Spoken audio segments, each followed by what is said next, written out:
What's up, guys? It's Tech Meta and I'm back with another video. Today I'll be talking about cross-origin resource sharing, otherwise known as CORS.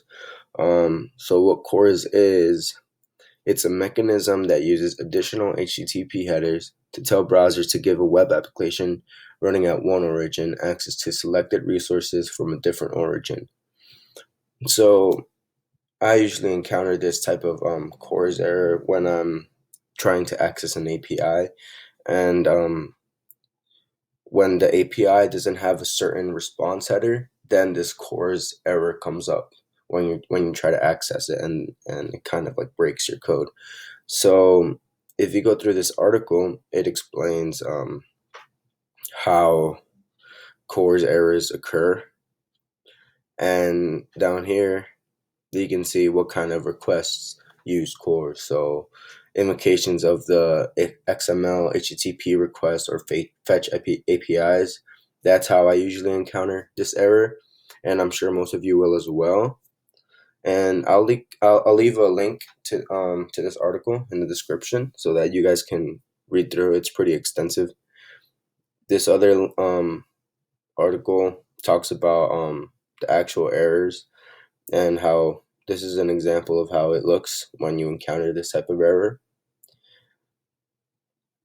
So, and it gives you examples of other CORS errors here. So one particular solution to this that I found very useful is using this HTTPS corsanywhere.herokuapp.com. So what this does, it redirects automatically followed, and it's for debugging purposes.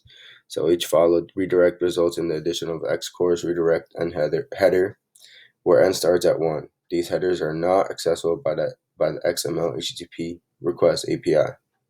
So essentially what this does is that it allows you to like bypass the CORS error within your own code, so that you can access the resources of the API you're trying to connect to. So all you have to do essentially to use this is just copy this, and this is just a brief example of a code that I did for one of my classes. And what you do is just append it right to the front of the API you're trying to access, and it should work. So this is just one solution to the CORS error, and I try to describe to you guys what the CORS error is and where it comes up, how it gets triggered. I hope you guys learned something from this video, and I hope that you guys use this resource as well in your code and in your future projects. I'll leave a link to all of the stuff that I used in this video in the description below, and I'll see you guys in the next video. Bye.